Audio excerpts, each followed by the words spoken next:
First, it was the most controversial moment of Charlie Baker's time as governor, a cranky kiss-off to Syrian refugees thinking about coming to Massachusetts. But as the political firestorm sparked by Baker's comments continues to rage, it's worth asking if Baker got a fair shake. No, I'm not interested in accepting refugees from Syria. That was Governor Charlie Baker earlier this week, jumping into the fray over Syrian refugees following the attacks in Paris. An increasing number of governors from around the country are deciding to ban Syrian refugees from entering their state, including Massachusetts. At least that's how the media put it, resulting in a torrent of criticism. But there's a bit more to the story. How do you feel about a ban, overall ban, until you know more?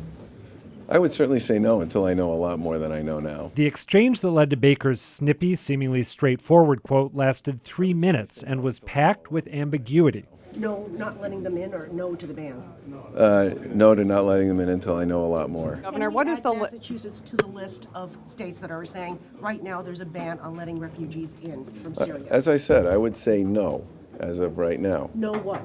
No, I'm not interested in accepting refugees from Syria. I would need to know a lot more than I know now. So Baker didn't exactly roll out the welcome mat, but he didn't sound like Texas Governor Greg Abbott either. Texas is saying no more. We will not allow any more Syrian refugees into the state of Texas. Judging from the coverage, though, you'd think they had said the same thing. They didn't. And by the way, late this afternoon, Governor Charlie Baker refused to sign a letter that the other Republican governors, like the governor of Texas, were doing, saying they didn't want any more refugees accepted here. But, I mean, I gotta love Janet Wu. That was her going after the governor there. I mean, it was confusing. No to the ban, or no to not letting refugees in here. So. Yeah, there were a lot of double negatives. Yeah, it was hard to understand it. Peter Kadzis, our colleague, compared it to Abbott and Costello, who's on first routine. And he's kind of right about that. But the governor was nuanced, I thought. He was nuanced, but got pushed at the end into sort of a cranky sounding, I'm not interested, then with the caveat until I know more. Now, the next day, he came out at a press conference and said that he had been repeatedly asked if he supported a ban, and he said no, which is not quite correct. Mm-hmm. And then he said the media had selectively quoted him, which is correct. I thought that his opposition was overstated here. Oh, really? I thought he was right on.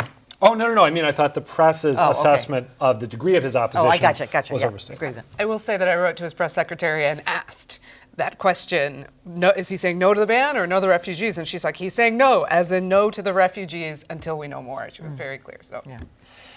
I didn't think that there was much ambiguity to it. I thought that Governor Baker was pretty clearly saying that he didn't want any Syrian refugees coming to Massachusetts until he could be assured, unless and until he could be assured that the screening process would make sure that they were screening out potential terrorists. I mean, he pretty clearly said that.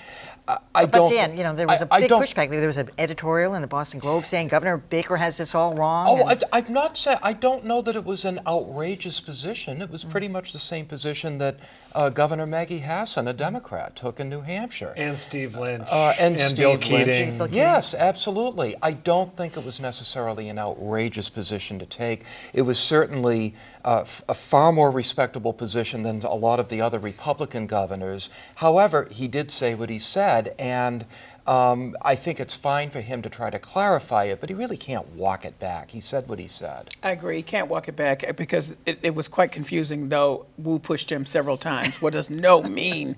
So that he could say in his own words in the moment what he meant. I think what's important here, and probably what should have happened, is someone to start saying immediately, you don't have the authority to say. Thank you. That's why it's outrageous. You don't have the authority. Yes, you don't have the authority. So now, if you're saying this, what does this really mean? Yeah. That to me would have been the story much more than did he say no-ish or no or whatever. We should make that clear because governors of states can't decide whether refugees are going to come in. Exactly. That's why it's posturing. Yeah. Right. But in the immediate aftermath of this, I don't think that the governors necessarily knew that they didn't have the authority to. Oh yes, they do. What's he going to do? Set up a checkpoint? No. They know that is under federal jurisdiction. Yes, they do. Now, what they may not know. And I think it's a little stretching of that, but I'll give them this. They may not know the details of the vetting process that's in place particularly for Syrians. Okay. And to know that it's 2 years, it's very vigorous, intense, and that it's far more than a tourist or anybody else coming through. Well, they may not know that. And to that end, Baker's comments started out, we couldn't show everything. I mean, again, it was a long exchange. It started out with him saying something like, Any conversation about this has to begin with a discussion of the process the federal government is going to be using to resettle these people, So which he is knew. which is a rather moderate sounding comment. One of the things that frustrated me, and this is maybe more of a politics question than a media question, although I think it's media too, Baker took such a hit in the press and from Democrats for his comments. Marty Walsh, who stood at the same press conference and said, "I stand with the governor," put out a statement later that Yes. was very carefully crafted and not spoken by him, and got a free ride for saying the exact same thing You're right, that Adam. Baker had said. Seth Moulton, the congressman, called out Baker publicly. Yvonne Abraham wrote a column for the Globe saying that Yeah, Baker he got was lumped in and yeah, nationally. and He got lumped in with all I the just other. feel like even if it's confusing and even if it's not again welcoming, I feel like the nuance is important. When you have people like Greg Abbott standing up and saying that this is the second coming of the Alamo or something. It may be that Massachusetts people are waking up to the fact that, hey, we have a Republican governor. It's like one of these first moments where we're seeing him. And at the time when he said it, only Republican governors had come out. That's Right. true.